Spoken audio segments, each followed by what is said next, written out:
AI के चलते IT sector में नौकरी के खतरे की आशंका के बीच टीसीएस ने बम्पर भर्ती कर इस सेक्टर को टॉनिक देने का काम किया है।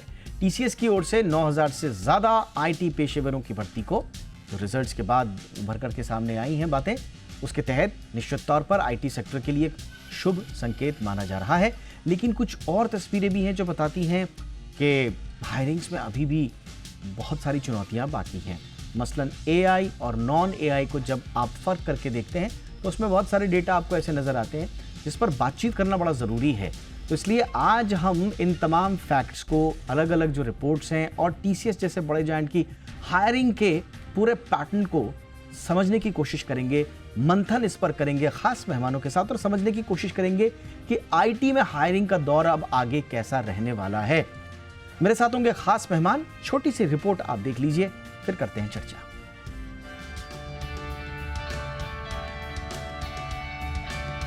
भारत में आईटी कंपनियों में पिछले कुछ दिनों में लगातार छंटनी के बीच टीसीएस ने आईटी पेशेवरों के लिए टॉनिक देने का काम किया है। दरअसल टीसीएस की ओर से 9000 से ऊपर कर्मचारियों की बम्पर हायरिंग की खबर ने आईटी सेक्टर में मानो जान फूंक दी है और एआई के चलते आईटी सेक्टर में नौकरी खोने के खतरे की आशंका को कुछ हद तक कम कर दिया है। फिलहाल टीसीएस की इस बम्पर हायरिंग के बाद कंपनी में कर्मचारियों की संख्या 6 लाख के करीब हो जाएगी। यानी आईटी सेक्टर में एट्रिशन का दौर छट सकता है और इसमें फिर से बाहर आ सकती है। देश की सबसे बड़ी आईटी सर्विसेज कंपनी टीसीएस ने वित्त वर्ष 2027 की पहली तिमाही में भर्ती के मोर्चे पर शानदार वापसी की है। कंपनी ने अप्रैल-जून तिमाही के दौरान 9279 नए कर्मचारियों को जोड़ा है। इसके साथ ही 30 जून 2026 तक कंपनी के कुल कर्मचारियों की संख्या बढ़कर करीब 5,94,000 हो गई है। ये पिछले 1 साल से अधिक समय में टीसीएस की सबसे बड़ी तिमाही भर्ती है। इससे संकेत मिलता है कि कंपनी एक बार फिर अपने वर्कफोर्स का विस्तार कर रही है। तो वहीं टीसीएस जैसी दिग्गज कंपनी लगातार एआई इंफ्रास्ट्रक्चर और अगली पीढ़ी के स्किल डेवलपमेंट प्लेटफॉर्म में निवेश कर रही है ताकि कर्मचारियों को भविष्य की जरूरतों के अनुरूप तैयार किया जा सके। तो वहीं कर्मचारियों की कंपनी छोड़ने की दर में सुधार हुआ है। टीसीएस की वॉलंटरी एट्रिशन दर पिछले 12 महीनों के आधार पर घटकर 13.6% रह गई है, जो पिछली तिमाही में 13.7% थी। हालांकि ये गिरावट मामूली है, लेकिन इससे संकेत मिलता है कि कर्मचारियों को बनाए रखने में कंपनी को सफलता मिल रही है। भले ही टीसीएस में हायरिंग के मोर्चे पर उछाल आईटी प्रोफेशनल के लिए गुड न्यूज है, लेकिन Naukri.com की इस रिपोर्ट के मायने को भी समझना जरूरी है। Naukri.com की एक रिपोर्ट की माने तो इंडियन आईटी कंपनियों में आर्टिफिशियल इंटेलिजेंस यानी एआई की नौकरियों में पिछले साल के मुकाबले इस साल जून में 16% की तेजी आई है, जबकि आईटी सेक्टर की दूसरी सामान्य नौकरियां 3% कम हुई हैं। इससे पता चलता है कि कंपनियां अब नई तकनीक के हिसाब से खुद को बदल रही हैं। टीसीएस की बम्पर हायरिंग के बाद क्या करीब 26 लाख करोड़ रुपए की इंडियन आईटी इंडस्ट्री में बाहर आने वाली है, या ये हायरिंग मौजूदा हालात में आईटी सेक्टर के लिए महज एक छोटी खुराक है? सच्चाई तो यही है कि अभी भी एआई आईटी सेक्टर के लिए एक बड़ी चुनौती बनी हुई है, लेकिन इस चुनौती को आईटी सेक्टर की बैसाखी से ही पार पाया जा सकता है। ब्यूरो रिपोर्ट, जी मीडिया। आइए स्वागत करते हैं। अब हमारे साथ जुड़ रहे हैं खास मेहमान सुनील गोयल जी, हमारे साथ जुड़ रहे हैं एमडी ग्लोबल हंट के। गोयल सर, गुड इवनिंग, बहुत बहुत स्वागत है आपका हमारे शो पे। रजनीश सिंह सर हमारे साथ जुड़ चुके हैं, managing partner simply HR solutions के। रजनीश सर, गुड इवनिंग, बहुत बहुत स्वागत है आपका।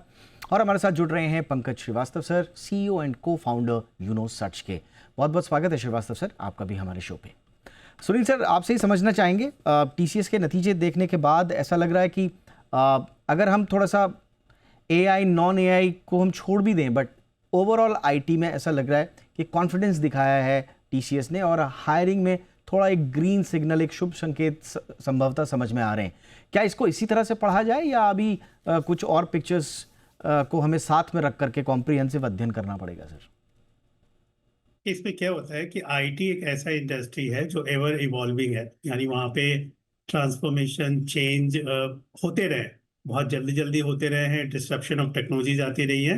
तो वहाँ पे किसी भी एक इंडिविजुअल को आप कभी ऐसा नहीं देखेंगे कि वो 5 या 7 साल तक एक ही टेक्नोलॉजी पे काम करते हैं। वो अपने आप को अपग्रेड करते रहते हैं, बिकॉज सेम टेक्नोलॉजी में भी वर्जन्स, अपग्रेडेशंस आते रहते हैं।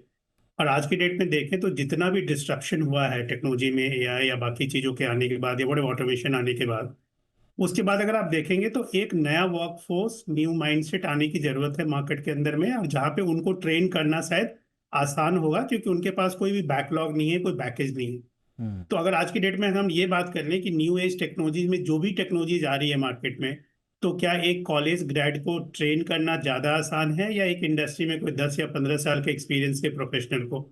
तो मुझे लगता है कि न्यू एज टेक्नोलॉजी में कॉलेज ग्रेड को ट्रेन करना ज़्यादा आसान है, क्योंकि अडेप्टेबिलिटी ज़्यादा फास्ट होती है, उनके पास कोई लेगेसी बैगेज नहीं होता है, और वो कहीं ना कहीं चीज़ों में इनोवेशन भी लेके आते हैं। इसलिए आप देखेंगे बहुत सारे जितने भी लार्ज प्रोडक्ट कंपनीज हैं, वो आज के डेट में स्टूडेंट रिसर्च प्रोग्राम्स लेके आते हैं, इनोवेशन प्रोग्राम्स लेके आते हैं, जहाँ पे कि कुछ ना कुछ करके बोलते हैं कि आप आइए यंगस्टर्स को जो ऑनगोइंग स्टडीज में हैं, कैंपसेस में हैं, पीएचडी कर रहे हैं, मास्टर्स कर रहे हैं, अंडर ग्रेजुएट्स कर रहे हैं, उनको बोलते हैं कि आप हमारे यहाँ रिसर्च लैब में आइए, 3 to 6 months का प्रोग्राम कीजिए और आप कुछ इनोवेशन कर पाते हैं तो that will be value addition, और उसके लिए भी अच्छा पे करते हैं।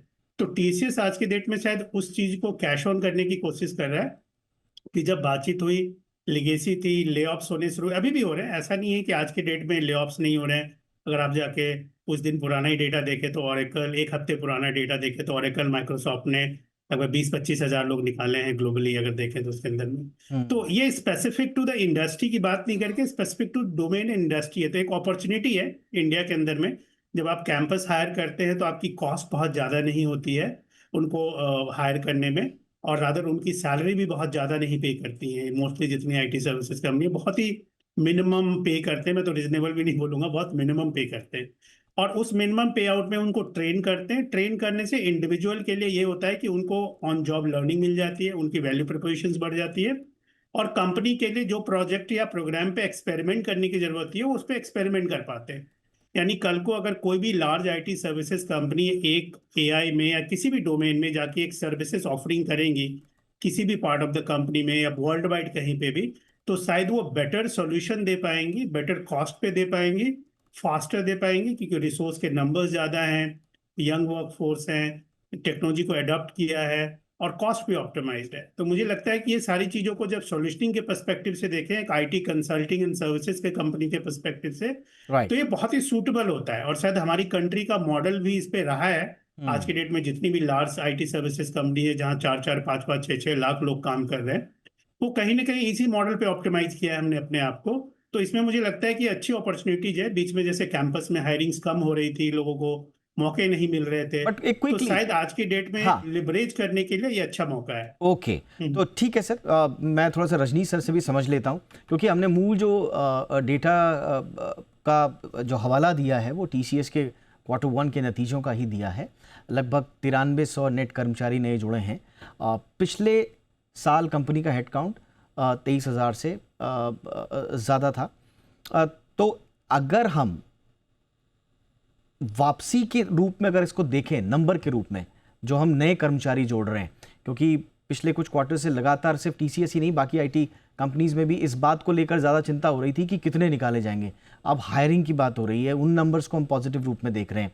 तो क्या इसे रजनी सर ओवरऑल हम आईटी सेक्टर में रोजगार की इसे वापसी माने, या अभी संकट छटा नहीं है, थोड़े अभी बाकी मोर्चों पर अभी संकट बरकरार है? आप कैसे देख रहे हैं सर?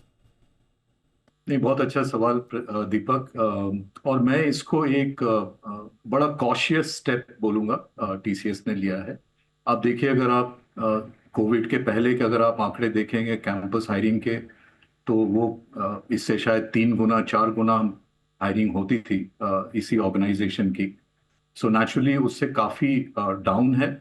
गुड न्यूज़ ये है कि एक तरह का कमबैक है कि हमारे कैंपस हायरिंग में थोड़ा सा एक सांस लेने वाली सिचुएशन मैं कहूँगा, क्योंकि स्थिति उतनी नाजुक हो चुकी थी। बच्चों में काफ़ी कॉन्फिडेंस लो हो गया था, खास करके कंप्यूटर साइंस के स्टूडेंट्स का। बट ये एक बहुत ही अच्छा मोटिवेटिंग न्यूज़ है, भले नंबर्स कम हो। और कहीं ना कहीं जैसा सुनील बोल रहे थे कि इसमें कॉस्ट ऑफसेट की ही डिस्कशन है कि आप फ्रेशर्स लेते हैं, लो कॉस्ट हैं, एट द सेम टाइम वो ऑलरेडी स्किल्ड हैं। ये मान करके चल रहे हैं कि तमाम कैंपसेस में एआई पे काफ़ी कोर्सेज जारी हैं। और साथ साथ मैं इस न्यूज़ में ये भी पढ़ रहा था कि जो एग्जिस्टिंग एम्प्लॉयज़ हैं उनको भी अपस्किलिंग के ऊपर काफ़ी टीसीएस खर्चा कर रही है। तो ये कहीं ना कहीं एक फ्यूचर रेडीनेस का एक तरीका है, एक स्ट्रैटेजी है। और मैं मानता हूं कि अगर ये 10,000 को अच्छी तरह ये लोग एब्जॉर्ब करके चला सके एक साल, तो क्या पता अगले साल ये डबल भी हो जाए नंबर। एब्सोल्युटली, ये बहुत इंपॉर्टेंट है।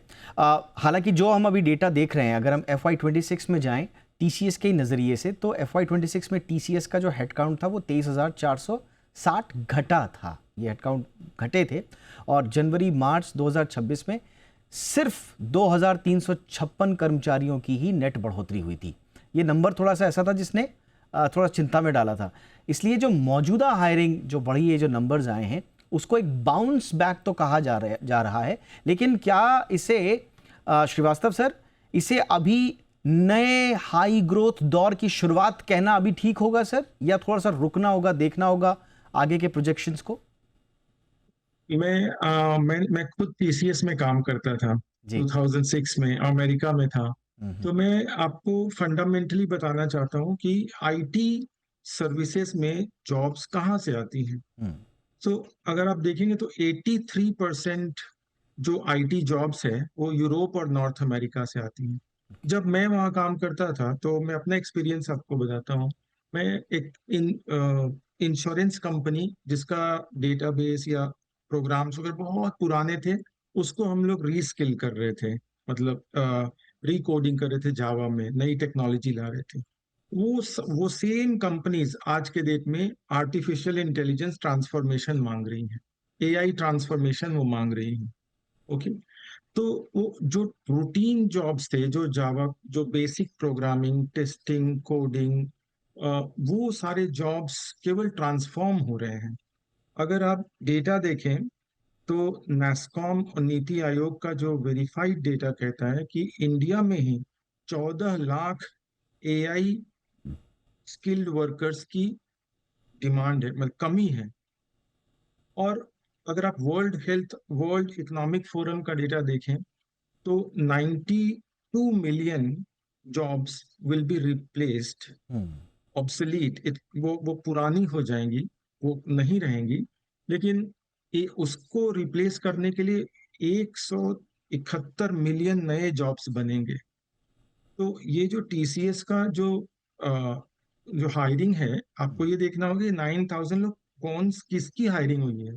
ये रूटीन प्रोग्रामर्स की हायरिंग नहीं है, टेस्टर्स की हायरिंग नहीं है, ओके। ये एआई इंजीनियर्स की हायरिंग है, डेटा साइंटिस्ट की हायरिंग है, और जो लोग एआई से स्किल्ड हैं उनकी हायरिंग है ये।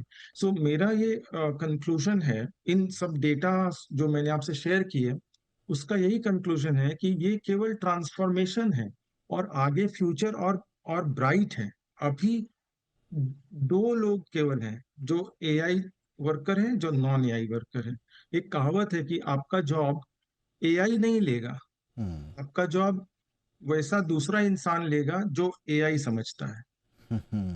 यही मेरा एब्सोल्युटली सर, ये बड़ा दिलचस्प आपने experience। कहा। और दरअसल हम दूसरे अगर डेटा को भी देखें तो ये समझ में आता है।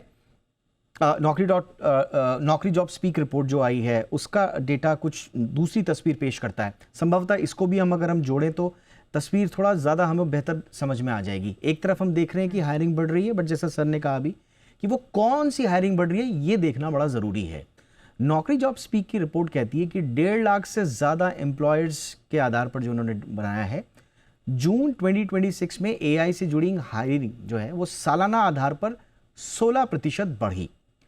अगर आप ओवरऑल आईटी जॉब पोस्टिंग्स देखेंगे तो उसमें 3% की गिरावट आई है। यानी कि एआई से जुड़ी हायरिंग बढ़ रही है, लेकिन नॉन एआई से जुड़ी हायरिंग जो है वो लगातार घट रही है, और ये ट्रेंड आगे भी देखा जा सकता है। बहुत सारी कंपनियों में अगर आप ओवरऑल देखेंगे तो इसी तरह के संकेत हमें देखने को मिल रहे हैं। तो गोयल सर, इसको किस तरह से माने हम? जैसा सर कह रहे हैं कि भाई एआई जॉब नहीं लेगा आपका, लेकिन एआई समझने वाला दूसरा व्यक्ति आपका जॉब ले लेगा। तो क्या हम वर्कफोर्स उतना हमारा तैयार हो पा रहा है? क्योंकि अगर नॉन एआई हायरिंग घटती हैं तो फिर उसके बहुत सारे संकेत कई पैरामीटर्स पर जाते हैं, रोजगार पर जाएंगे, इकोनॉमिक्स पर जाएंगे, हमारे जो इंस्टीट्यूशंस हैं उनकी प्रिपेयर्डनेस पर जाएंगे। तो आप किस तरह से एनालाइज कर रहे हैं इन दो नंबर्स को? देखिए, मुझे तो ऐसा लगता है कि देखिए, टेक्नोलॉजी कभी भी ह्यूमन जॉब को शायद पूरी तरह रिप्लेस नहीं करती है, उसको शायद वो अपग्रेड कर देती है टेक्नोलॉजी। हमने इवैल्यूएशंस देखे हैं, पेजर से मोबाइल, मोबाइल के बाद लैंडलाइन पे, वायरलेस पे बहुत सारी टेक्नोलॉजी आती चली गई एक एक करके। और मुझे याद है कि 15-20 साल पहले मुझे आप लोग के स्टूडियो में आना पड़ता था, अब तो शायद हम रिमोट से जुड़ जाते हैं। तो टेक्नोलॉजी का एवोल्यूशन जो है वो होता रहता है। और ये जो सबसे बड़ी चीज़ क्या है कि हमारी कंट्री में एक बहुत बड़ा मार्केट है, स्ट्रक्चर्ड इंडस्ट्री है और एमएसएमई इंडस्ट्री है। तो आज अगर एक छोटे से फूड मैन्युफैक्चरर को या स्टील के प्लांट को अगर उसके यहाँ ये देखना है, उसके प्रमोटर को, ऑनर को, कि मुझे अपने यहाँ एआई लगा के अपनी एफिशिएंसी बढ़ानी है, प्रोसेस को इम्प्रूव करना है, मैं क्या उससे एआई से अचीव कर सकता हूँ, तो उसको करने के लिए कौन से लोग हैं आज के डेट में? आज के डेट में मुझे लगता नहीं कि लोग बहुत ज़्यादा हैं जो उस सेक्टर को एड्रेस कर सके। वो भी इन्वेस्ट करना चाहते हैं, क्योंकि हमने एआई को एक क्रीमी लेयर, एक प्रीमियम सेगमेंट पे डाल दिया है कि यहाँ पे सिर्फ ये प्रीमियम कंपनी, बहुत बड़ी लार्ज ग्लोबल फॉर्च्यून कंपनी ही यूज करेगी, जबकि एक्चुअल सिचुएशन उसके रिवर्स है। एआई उस हर इंडस्ट्री में, हर फंक्शन में जाके इंटरवीन करेगा जहाँ पे कि उस बिजनेस के प्रोसेस को, काम को एफिशिएंटली किया जा सके। तो वहां पे मुझे क्या लगता है कि एक बहुत बड़ा मार्केट भी है। तो अगर आप देखेंगे जो आईटी सर्विसेज कंपनी, चाहे टीसीएस हो या दूसरी कंपनी जो ये लोगों को ले रही है, वो कहीं ना कहीं उनके बैक ऑफ द माइंड में ये है कि ये सिर्फ इंटरनेशनल मार्केट को सर्व करने के लिए नहीं ले रही है। एक इंडिया के अंदर भी जो इतनी बड़ी इंडस्ट्री है, हम ग्रो कर रहे हैं। हमारा अगर हम परचेजिंग पावर पैरिटी से देखें तो हम वो थर्ड लार्जेस्ट इकोनॉमी है, 18 से 20 ट्रिलियन की इकोनॉमी है अगर परचेजिंग पावर से देखें। तो उसमें जो एक बहुत बड़ा जो एमएसएमई या जो मिड सेक्टर का जो बिजनेस है, वो भी तो एआई यूज करना चाहता है। तो उसका सर्विस प्रोवाइडर कौन है? उसके लिए क्या ट्रेंड रिसोर्सेस है हमारे पास? वो नहीं है। तो आज के डेट में अगर आप देखेंगे तो विद इन द कंट्री में एक बहुत बड़ा पोटेंशियल है टेक्नोलॉजी को ऑप्टिमाइज करने का। टेक्नोलॉजी सिर्फ ग्लोबल मार्केट, यूरोप या यूएस को सर्व करके नहीं होगा। शायद जैसे हमारे पैनलिस्ट ने बताया कि 20 साल या 15 साल पहले का मार्केट और आज का मार्केट, आज की डेट में बहुत सारी कंपनीज ऐसी हैं जो हमारे पास आती है, जो हमें ये बताती है कि डोमेस्टिक मार्केट में बिजनेस करना उनके लिए ज्यादा प्रॉफिटेबल है देन इंटरनेशनल मार्केट में करना। तो मुझे ये लगता है कि ये सारा का सारा जो प्रिपरेशन है आज के डेट में, वर्कफोर्स को लेना, ट्रेन करना, और ये जो पोटेंशियल मार्केट है कि उस पोटेंशियल मार्केट में इंडस्ट्री स्पेसिफिक लोगों को ट्रेन करना।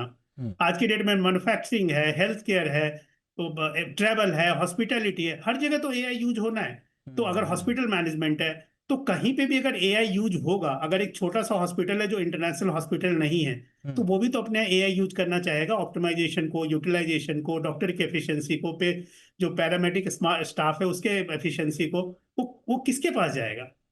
तो उसके लिए ये कंपनी प्रिपरेशंस कर रही है। मुझे ये लग रहा है बट कि यू नो व्हाट, ये कॉस्ट इफेक्टिव हाँ, आपने एक इंपॉर्टेंट बात बोली सर, ये आपने सही बोला। बट यू नो व्हाट, एक ऐसा व्यू पॉइंट निकल करके आ रहा है इस पूरे विमर्श के बाद जो थोड़ा सा हमें अलग सोचने पर भी मजबूर करेगा।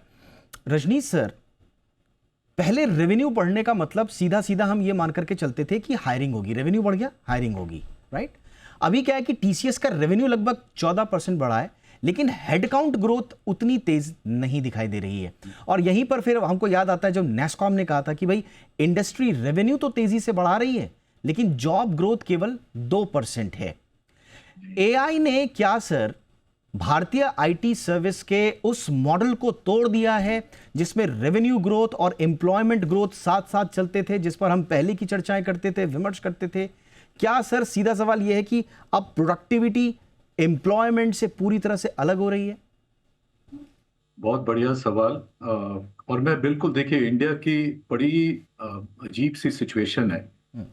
एक तरह सबसे बड़ा पॉपुलेटेड कंट्री होना एक नजरिए से बड़ा एडवांटेजेस दिखता है, और दूसरी तरफ से बड़ा कभी कभी डर भी लगता है, डिसएडवांटेजेस भी लगता है कि नौकरियां आखिर से कहाँ से आएंगी हमारे युवा वर्ग के लिए। और आपने बिल्कुल सही फरमाया। और मैं ये टीसीएस के रिपोर्ट में अगर आप पढ़ेंगे उनका लास्ट क्वार्टर का, उनका अगर आप देखेंगे परफॉर्मेंस भी कोई इतना अच्छा परफॉर्मेंस रहा नहीं है। एंड देयरफॉर ये बड़ा एक सवाल उठाता है कि अगर आप एआई ला रहे हैं तो उसका मुख्य उद्देश्य क्या है? जैसा सुनील बिल्कुल ठीक बोल रहे थे कि राइट टेक्नोलॉजी लाना, राइट रोल के लिए लाना, और उसी लिए फिर राइट टैलेंट को लाना, ये बड़ा अहम रहेगा। एंड डेफिनेटली ऊपर सबसे ज्यादा जब आप प्रोडक्टिविटी जैसी शब्द की बात कर रहे हैं तो कहीं ना कहीं कॉस्ट फैक्टर बहुत बड़ा एक रोल प्ले करता है। तो ये आप बिल्कुल, मैं आपसे सहमत हूं कि जिस पेस पे हमें एम्प्लॉयमेंट चाहिए होगी, क्या वो एआई जनरेट करेगी? ये एक बड़ा काउंटर वाला सवाल आपने उठाया है। और ये बहुत अर्ली डेज हैं। अगर आप मेरी बात मानेंगे तो हमें अभी ये, जैसा मैंने शुरू में भी बोला, ये बहुत कॉशियस स्टेप है। इसमें हमें देखना होगा कि इसके आगे कैसे हम लोग मूव करते हैं। एंड डेफिनेटली ये बैलेंसिंग एक्ट कि आप कितना जॉब जनरेट कर पा रहे हैं और टेक्नोलॉजी को भी साथ साथ लेवरेज कर पा रहे हैं, इसमें अभी हमें थोड़ा वेट एंड वॉच करना होगा। एब्सोल्युटली। ये थोड़ा सा एक सवाल है क्योंकि लगातार एआई रूटीन वर्क्स अपने हाथ में ले रहा है। हमारे सामने एक बहुत बड़ा सवाल आगे चल करके ये आने वाला है कि आईटी लेबर मार्केट में अगर हम डाउन द लाइन 2028, 29, 30, 31 की बात करें तो उस समय क्या होगा? आई मीन सबसे बड़ा बदलाव किस में होगा? आपके हेडकाउंट्स में होगा, स्किल्स में होगा, सैलरी स्ट्रक्चर में होगा? क्योंकि लगातार रूटीन वर्क एआई के हाथ में जा रहे हैं। बट एक चीज और है जिसमें एक अजीब सी परिस्थितियां बन रही है और संभवतः समझ आ नहीं रही है रियल पिक्चर। श्रीवास्तव सर हमें बताएं, टीसीएस ने अपने डेटा में बताया है 14,000 फ्रेशर्स लिए हैं। अच्छा, इससे लगता है कि भाई टीसीएस जैसे जायंट अगर फ्रेशर्स को हायर कर रहा है तो फिर कॉलेजेस में एक पॉजिटिव बयार, कैंपसेस में बड़ी पॉजिटिव बयार होती है। बट ओवरऑल अगर पूरे सेक्टर में देखें हम तो कैंपस हायरिंग अभी भी प्री एआई पीरियड से काफी पीछे है। निकली वो हम देख ही नहीं पा रहे हैं उतने जो कैंपस हायरिंग होती थी। तो ये क्या कंपनियां आज भी उतने फ्रेशर्स लेना चाहती हैं, सच में लेना चाहती हैं, या एआई की वजह से एंट्री लेवल पिरामिड जिनकी वजह से हम कॉलेजेस में जाते थे, जिनकी वजह से हम कैंपसेस में जाते थे, वो एंट्री लेवल पिरामिड ही स्थायी रूप से छोटा हो गया है? सर आपका क्वेश्चन है कि कंपनी लेना चाहती है या नहीं, तो लेट्स हमें देखना चाहिए जो नहीं, उतने फ्रेशर्स नहीं लेना चाहती, नहीं उतने फ्रेशर्स जितने हम पहले हायर करते थे, आज की डेट में उनकी जरूरत है भी या नहीं है? सर कंपनी के पर्सपेक्टिव से देखें, ओके, मैं खुद एक कंपनी हूँ, मैं चला रहा हूँ कंपनी, तो मेरे पर्सपेक्टिव से आप देखें तो मेरे लिए फ्रेशर और नॉन फ्रेशर ऐसा कुछ ये कोई क्राइटेरिया नहीं है। क्राइटेरिया है कि ये मेरा प्रॉब्लम सॉल्व कर सकता है कि नहीं कर सकता है। मीन्स ये अभी जैसे 14 लाख एआई वर्कर्स की जरूरत है, ये नास्कॉम और नीति आयोग का वेरीफाइड डेटा है, पर वो है नहीं उतने स्किल्ड लोग। या तो फ्रेशर लेवल पे हो जाए जो कॉलेज ग्रेजुएट्स हैं, या वो जो ऑलरेडी जॉब्स कर रहे हैं वो एआई में रीस्किल कर लें। तो आंसर ये है कि जॉब अभी कैंपस में हायरिंग नहीं हो रही, केवल जो रूटीन जॉब्स वाली कोडिंग टेस्टिंग की हायरिंग नहीं हो रही है। एआई के जॉब्स बहुत ज्यादा खुले हुए हैं, ये है फैक्ट एक्चुअली। आप कह रहे हैं कि एआई के जॉब्स बहुत ज्यादा खुले हुए हैं, लेकिन हम क्या हम, श्रीवास्तव सर एक मेरा इसी से जुड़ा हुआ सवाल रहेगा, तो क्या हम अब आईटी में दो धड़ों में बटी हुई वर्कफोर्स को साफ तौर पर देखेंगे कि आईटी में ही एक एआई और एक नॉन एआई, और हमेशा इन्हीं दो पैरामीटर्स पे हमको ये देखना पड़ेगा कि वर्कफोर्स का या जॉब मार्केट की स्थिति क्या है? एग्जैक्टली क्योंकि अभी जैसा मैंने बताया, रूट जहां पे बिजनेस है जो यूरोप नॉर्थ अमेरिका, वही एआई ट्रांसफॉर्मेशन मांग रहा है। Small and medium scale enterprises, छोटी कंपनी, मीडियम साइज कंपनी और लार्ज एंटरप्राइजेस, बड़ी कंपनी, सबको एआई में ट्रांसफॉर्मेशन चाहिए। तो किसी को रूटीन लेवल प्रोग्रामिंग चाहिए ही नहीं, तो उसकी जॉब्स बनेंगी कहाँ से? एआई की जॉब्स बहुत तेजी से बढ़ी हैं, 14 लाख 14 लाख खाली जगह हैं। लेकिन अब आप खुद देखें कि ये 24-25 से ही तो आईटी एआई इतना मेन स्ट्रीम में आ गया है। तो कितने कॉलेजेस हैं जिसमें एआई का जो कोर्सेज या प्रोग्राम्स, एग्जीक्यूशंस, इंटर्नशिप्स कितने कॉलेजेस में चल रहे हैं? तो ये है स्किल गैप। तो सर हमें एक और सवाल मैं आपसे पूछूंगा, देखिए अगर हमारे कॉलेजेस या वो तैयार नहीं हो रहे हैं या डिग्री बनाम कैपेबिलिटी का सवाल लगातार बना हुआ है, तो हम क्योंकि हमारे कोर्स तो इतनी तेजी से, रजनी सर से हमारी लंबी चर्चा हुई है इस पर कि हमारे जो कोर्स वर्क है, हमारा जो करिकुलम है, वो इतनी तेजी से चेंज नहीं हो रहा है जितनी तेजी से आईटी का पूरा इकोसिस्टम चेंज हो रहा है। क्या आप ये कह सकते हैं आज कि अगले 5 सालों में लेट से आईआईटी, एनआईटी जैसी डिग्रियों का प्रीमियम घट जाएगा सर? क्योंकि अब तक तो यही होता था ना कि ये मोस्ट एडवांस पढ़ाइयाँ करवा रहे हैं। अब इन पढ़ाई, यहाँ जो पढ़ाई हो रही है और जिस तरीके से पढ़ाई की जा रही है, और वो वर्कफोर्स रेडी नहीं कर पा रही है बाहर जॉब मार्केट में जो एक्सपेक्टेशंस हैं, तो क्या इन डिग्रियों का प्रीमियम घटेगा, बड़े बड़े कैंपसेस का प्रीमियम घट जाएगा सर, या पोर्टफोलियो और जो प्रॉब्लम सॉल्विंग ज़्यादा इंपॉर्टेंट हो जाएगा, वो चाहे कहीं से भी आए, किसी भी इंस्टीट्यूशन से आए? उनका प्रीमियम नहीं घटेगा, ओके। क्योंकि एआई है क्या वो हमको समझना है। जो सैम अल्टमैन है उन्होंने एक बहुत अच्छा एक स्टेटमेंट दिया हम्म। कि people will be buying from us hmm. Artificial intelligence in metre.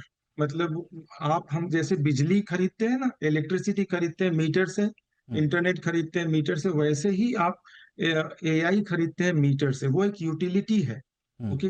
तो जो एनआईटी आईआईटीज में जो स्टूडेंट्स हैं वो लोग क्रिटिकल थिंकर हैं। एआई खुद से तो नहीं सोच सकता ना, उसको तो वो यूज केसेस नहीं बना सकता। उसको चलाने के लिए एक क्रिटिकल थिंकर चाहिए। ओके। तो जो एनआईटी आईआईटीज का प्रीमियम जो आपने बोला वो हमेशा रहेगा, बिकॉज वो लोग प्रॉब्लम सॉल्वर है, वो नेटिव थिंकर हैं। हम्म। नेटिव थिंकर का काम एआई कभी नहीं ले सकता। वो केवल और केवल रूटीन जॉब्स ही ले सकता है। ओके। ये मेरा मानना है। चलिए, तो ये बड़ा अच्छा इंसाइट आपने दिया। गोयल सर, अब हम आगे की ट्रेजेक्टरीज किस तरह से देख रहे हैं, और एआई बार बार कहा जा रहा है, और पैरेलली एक बहुत बड़ा विमर्श एआई बूम का चल रहा है। इनफैक्ट आप उठा करके देख लीजिए, दुनिया भर के अखबारों में जो कॉलम्स आ रहे हैं, जो एनालिसिस आ रहे हैं, वो एआई बूम को लेकर के आ रहे हैं। वेस्टर्न वर्ल्ड में, अमेरिका में तो चलिए ज़्यादा पैसा लगा दिया लोगों ने, उसके मुताबिक उतना ज़्यादा रेवेन्यू अभी जनरेट नहीं हो रहा है, और पैसा लगा दिया बहुत ज़्यादा कंपनीज़ ने, वहाँ पर ये वाली बात चल रही है। भारत में तो एक अजीब सा ही बबल है, हमारे यहाँ तो उतना ग्राउंड पे काम हो भी नहीं रहा है, उतना हमारे हाथ में काम आ भी नहीं रहा है। जो भी आ रहा है, जो फ्रंट लीडिंग कंपनीज़ हैं, ये आउटसोर्स वर्क ले रही हैं। तो आपको लगता है कि ओवरऑल एआई जो लीड करेगा पूरी दुनिया में जॉब मार्केट को, उस हिसाब से क्या भारत तैयार हो रहा है सर? मतलब हमारा जॉब मार्केट उस हिसाब से तैयार हो रहा है, हमारी इंडस्ट्री में डिमांड उस तरह से जनरेट होंगी या नहीं होंगी? अगर एआई बबल कहीं पर भी फटा, जो फटना कई जगह शुरू हो चुका है, और खुदा ना खास्ता अगर भारत पर उसके गलत विपरीत असर हुए, तो ये तो दोहरी मार हो जाएगी। सारे के सारे लोग एआई में शिफ्ट हो गए, सारे कॉलेजेस एआई शिफ्ट हो गए, सारा का सारा वर्कफोर्स एआई के हिसाब से तैयार हो गया, और दूसरी तरफ एक बबल फटता है और पता चलता है कि नहीं, back to non AI jobs. फिर क्या करेंगे हम? तो जरा आगे की सिचुएशन को कैसे एनालाइज कर रहे हैं सर? देखिए, मुझे लगता है कि अगर हम पूरे एआई के मॉडल को समझे, तो शायद जो वेस्टर्न वर्ल्ड है वो बहुत ज़्यादा इन्वेस्टमेंट, जहाँ पे कि हम बड़े बड़े value billions dollar up two trillion सुनते हैं, वो मेजरली वो एआई के इंफ्रास्ट्रक्चर की बात कर रहे हैं। डेटा सेंटर, जीपीयूज, एनर्जीज, वहाँ पे बात करते हैं, और वहाँ पे इन्वेस्टमेंट कर रहे हैं बहुत सारे। और वहाँ पे शायद थोड़ा रेस भी है बड़ी ऑर्गेनाइजेशंस में, बड़ी फंडिंग ऑर्गेनाइजेशंस में, कि कौन कितना बड़ा सेंटर बना सकता है। और जैसे बताया कि वो एक यूटिलिटी की तरह ट्रीट होगा, कि एक डेटा सेंटर है, वहाँ जीपीयूज लगे हुए हैं, वहाँ पे सिस्टम है। आप जैसे क्लाउड सर्विसेज आज के डेट में आप लेते हैं, आपको जितना स्पेस चाहिए, मल्टी सर्विस प्रोवाइडर है, वहाँ जाके आप अपना स्पेस लीजिए और अपने जो भी एप्लीकेशन होस्ट करना है कीजिए। उसके बाद मॉडल्स हैं, लेयर्स है। इंडिया उस मामले में सेफर इसीलिए है क्योंकि शायद हम लोग by by nature, I think हम सबकी अपब्रिंगिंग वैसी हुई है कि हम बहुत ज़्यादा एक्साइटमेंट में कहीं पे इन्वेस्टमेंट हमारी कंपनी या हमारे यहाँ के लोग नहीं करते, वो वेट एंड वॉच में रहते हैं और फिर करते हैं। तो इंडिया में जो इंटरवेंशन आने वाला है, वो आने वाला है ना एप्लीकेशन के लेवल। और जब एप्लीकेशन लेयर की बात करें हम स्पेसिफिक, तो एआई किसी भी इंडस्ट्री में या किसी भी फंक्शन पे कैसे यूज होगा। चलिए, हमने उसका स्पेस ले लिया, कोई भी एक बड़ी कंपनी ने अपना एक डेटा सेंटर इंफ्रास्ट्रक्चर बनाया हुआ है, और मुझे एक सर्टेन स्पेस चाहिए, हमने उसको परचेज कर लिया, सब्सक्राइब कर लिया। बट उसका उस बिजनेस में, उस इंडस्ट्री में कैसे एप्लीकेशन होगा, कैसे यूज होगा, कहाँ पे यूज होगा, is this like a chef. जैसे होता है कि वेजिटेबल, स्पाइसेस, इंग्रेडिएंट सेम है, बट शेफ उसको अलग अलग फूड बनाता है, और उसी से फूड की वैल्यू प्रपोजिशन बनती है।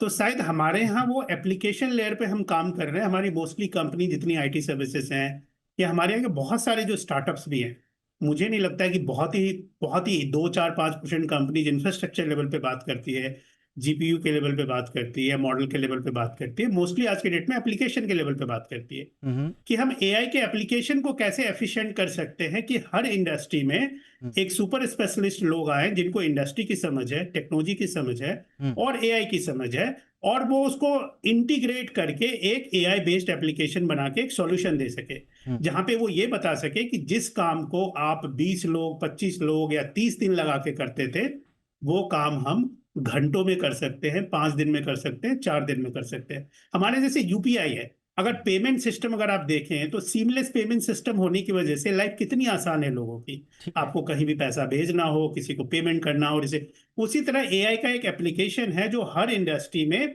चाहे वो ई कॉमर्स हो, एफएमसीजी हो, एफएमसीडी हो, ट्रैवल हो, हॉस्पिटैलिटी हो, मैन्युफैक्चरिंग हो, pharma, health care, life sciences, जितनी भी इंडस्ट्री है, टेलीकॉम है, हर जगह एआई का एक यूटिलाइजेशन होगा, जहां पे कि एक लेगेसी वर्क होता है, मैनुअल वर्क्स होते हैं।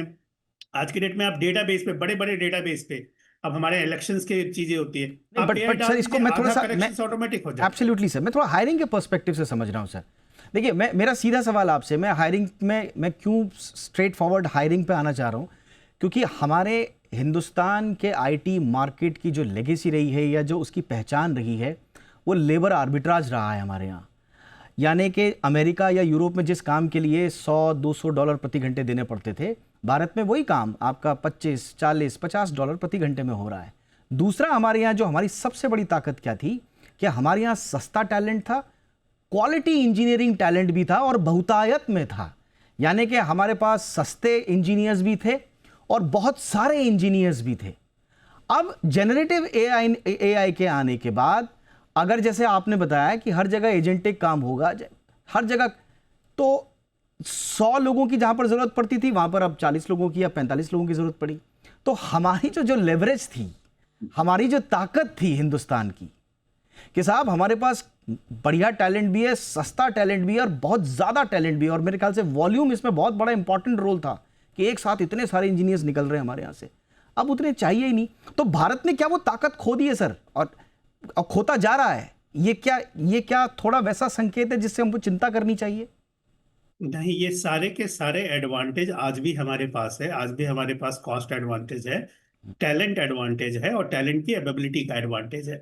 अगर आप पहले और आज की डेट में कंपेयर करें तो साइज ऑफ मार्केट चेंज हो गया। पहले शायद बहुत ही लिमिटेड मार्केट था, और किसी भी कंट्री में जाइए तो आईटी एक लिमिटेड लेवल तक यूज होता था ऑर्गेनाइजेशंस में। सर छोटा सा मैं थोड़ा सा स्टेटमेंट पे सफाई चाहूँ, क्योंकि सर देखिए, स्टेट मैं इसलिए बोल रहा हूँ, आपने बोला कि नहीं ऐसा नहीं है। एक ज़माने में, रजनी सर भी बताएंगे, यहाँ पे श्रीवास्तव सर भी बताएंगे, एक ज़माने में आईटी इंजीनियरिंग कॉलेजेस का बूम आया था। वो क्या था? वो यही था जो मैं कह रहा हूँ, पूरी दुनिया में इतने सारे आईटी इंजीनियर्स पूरी दुनिया को चाहिए थे जो कि भारत दे सकता था, और गली गली, मोहल्ले मोहल्ले में वो इंजीनियरिंग कॉलेज खुलते रहे। आज हम क्या देख रहे हैं? आज हम देख रहे हैं कि लगातार ग्रेजुएट्स निकलते जा रहे हैं, लेकिन उनके पास नौकरियां नहीं है। अच्छा, जो नौकरियां अवेलेबल है वो उनके लायक नहीं है। आईटी इंडस्ट्री कह रही है कि साहब हमारे पास लोग नहीं है, और जो लोग हम निकाल रहे हैं अपने कॉलेजेस, वो अनएम्प्लॉयेबल हैं। तो सर आप हम कैसे इतना कंफर्ट जोन में रह करके बोल सकते हैं कि नहीं अभी सब ठीक ठाक है? देखिए, सिर्फ अगर हम कागजी डिग्री दे देंगे अपने बच्चों को किसी भी कॉलेज में एक मिनिमम कॉस्ट चार्ज करके, तो उसकी एम्प्लॉयबिलिटी पे तो मुझे लगता है कि हर किसी पे क्वेश्चन है। कॉलेज पे भी है, शायद वो उस पेरेंट्स पे भी है, उस बच्चे पे भी है। मुझे ये लगता है कि मार्केट में डिमांड कंसिस्टेंट होती है। हाँ, ग्लोबल मार्केट इम्पैक्ट की वजह से कुछ सिचुएशनल चीज़ें, कभी कभी आपको कोविड आ गया या कभी कोई वॉर्स हो गए, थोड़े बहुत फ्लक्चुएशंस होते हैं, बट डिमांड नील कभी नहीं होती, क्योंकि हम तो रिक्रूटिंग फर्म चलाते हैं। हमारे यहाँ तो हमारा तो काम ही रिक्रूटिंग करने का है। अब मैंने इसीलिए हमने ये देखा है कि डिमांड कंसिस्टेंट, मैंने स्पेसिफिकली इसीलिए आपसे सवाल पूछा था। डिमांड कंसिस्टेंसी से रहती है मार्केट में। हाँ, आपको थोड़ा अपग्रेड बेहतर करना पड़ता है। ये नहीं कि आपके रेज्यूमे में लिखा हुआ है बी कंप्यूटर साइंस, कहीं से भी आप आए और 4 जार्गन बोल दें और आपको जॉब मिल जाएगी। शायद वो ट्रेंड धीरे धीरे चेंज हो रहा है, क्योंकि आज के डेट में आपको और स्किल्ड होना पड़ेगा, आपको और डीप पढ़ना पड़ेगा, थोड़ा आपको जो एक जनरल नॉलेज है उसके बियॉन्ड जाना पड़ेगा। और उसमें भी कंपटीशन, और कंपनी वैल्यू देखती है तो कंपटीशन तो स्किल अप भी होना पड़ेगा, क्योंकि absolutely sir, exactly skill up भी होना पड़ेगा, और स्किल अप भी होना पड़ेगा, ऊपर से आपका कंपटीशन बढ़ गया। यानी कि पहले जो आपके लिए 1000 जॉब्स तैयार रहती थी, आज की डेट में आपके लिए 400, 500, 600 जॉब्स ही हैं। तो स्किल अप भी होना है, उसके लिए तैयार भी होना है। रजनी सर का मैं इसमें क्विकली एक टेक लेना चाहूंगा कि एआई की वजह से सर क्लाइंट को पहले जितने इंजीनियर्स की जरूरत पड़ती थी भारत में, आईटी सर्विस इंडस्ट्री का क्या एक अलग कॉम्पिटिटिव मोड अब क्या होगा? आई मीन क्या कम लागत, कॉस्ट एफिशिएंसी, एआई इनोवेशन, जिसको मुझे लगता है कि उसमें तो हम बहुत पीछे हैं अभी इनोवेशन में, या डोमेन एक्सपर्टाइज? और डोमेन एक्सपर्टाइज तब आएगी जब हम अपने संस्थानों को इक्विप उतना कर पाएंगे, लेकिन उतना हो नहीं पा रहा है। तो सर हमारा वो कॉम्पिटिटिव मोड अब क्या होगा? देखिए, जैसा पंकज बोल रहे थे कि हमारी तैयारी और जो पहले भी, जैसा दीपक आपने पहले बोला था कि हमारी इंस्टीट्यूट्स की कितनी रेडीनेस है, बहुत बड़ा सवाल है उसके ऊपर। और उसलिए हमें अभी भी उतना ऑप्टिमिस्टिक होना, थोड़ा सा हमें इसमें दो बारी सोच करके हमें चलना होगा। और कहीं ना कहीं मेरे को लगता है अभी भी दोनों तरफ, देखिए, क्लाइंट की भी अंडरस्टैंडिंग ऑफ एआई बड़ी लिमिटेड है अभी भी, कि वो चाहते क्या है। और दूसरा, अगर ये प्रोवाइडर्स हैं जैसे टीसीएस वगैरह हैं, अगर वो सॉल्यूशंस लेकर के आ रहे हैं तो उनका भी कहीं ना कहीं स्ट्रगल है टू रियली सेल कि एक्चुअली क्लाइंट को इन सब सर्विसेज से क्या फायदा मिलेगा। तो अभी मैं मान के चलता हूं कि ये एक ट्रांजिशन फेज है दोनों तरफ। क्लाइंट भी अभी समझना चाह रहे हैं एआई के क्या बेनिफिट्स हैं, और दूसरी तरफ ऑफ कोर्स टीसीएस तैयारी कर रही है फ्यूचर की कि एआई का एक ऐसा समय आएगा जब इसके बिना आपका बिजनेस नहीं चलेगा। आई थिंक वो हमारे लिए अभी भी वेटिंग पीरियड है। दोनों पक्ष अपनी तैयारी में लगे हुए हैं, बट वो समय हमें देखना होगा कि कब आएगा।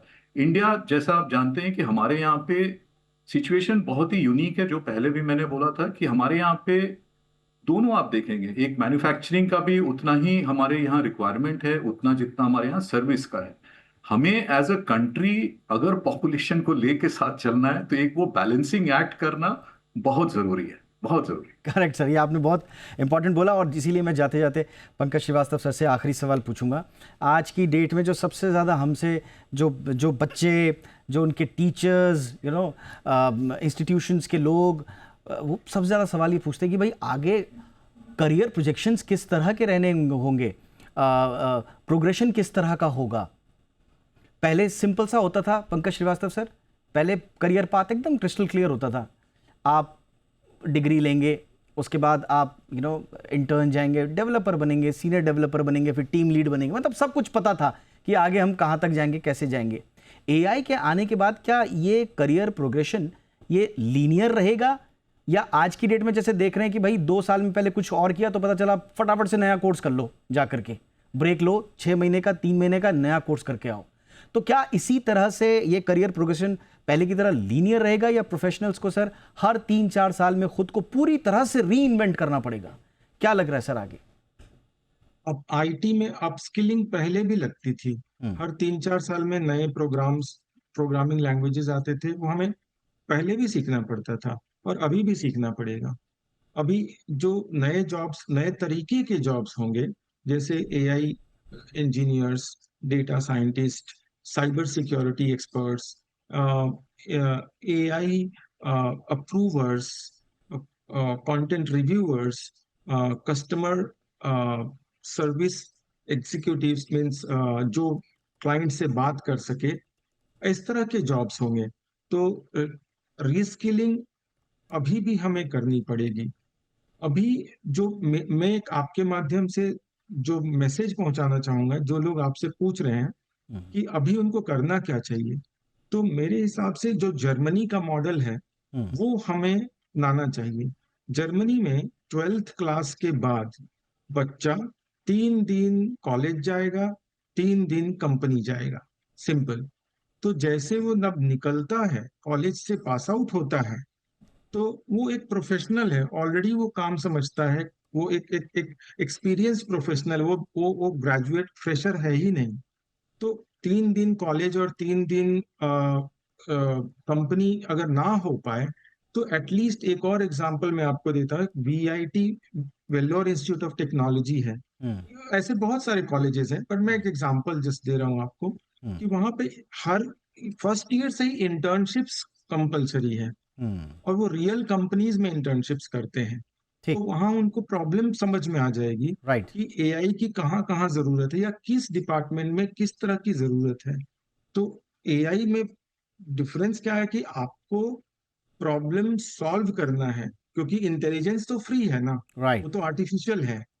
आपको तो क्रिटिकल थिंकिंग करके प्रॉब्लम आइडेंटिफाई करके एक सॉल्यूशन का आपको वैल्यू मिलता है। तो एब्सोल्युटली, वो तो आपको प्रैक्टिकली काम करने से ही पता चलेगा। एब्सोल्युटली, ये आपने है सही बोला सर। सॉल्यूशन। वो जो हम चर्चा कर भी रहे थे कि पहले जो हमारी ताकत थी वो थी कॉस्ट एडवांटेज, वो हमारी ताकत थी, लेकिन अब एआई इनोवेशन जो हम कह रहे हैं थोड़ा पीछे, लेकिन बढ़ेंगे आगे, उसमें इंजीनियरिंग का एक्सीलेंस भी जोड़ेंगे, हाई वैल्यू डिजिटल सर्विसेज को जोड़ेंगे, तो हमारे लिए बहुत स्कोप अभी आगे भी हैं। आपको बस तैयार रहना है। तो कुल मिला के पूरी चर्चा का सार अगर निकालें तो 3 बड़ी चिंताएं अगर हम देखें तो हायरिंग लौट रही है, लेकिन सबके लिए नहीं है, बड़ी असमान सी है, और एआई नॉन एआई इसमें अब विभक्त हो चुकी है। तो ये ध्यान में रखना पड़ेगा सबको।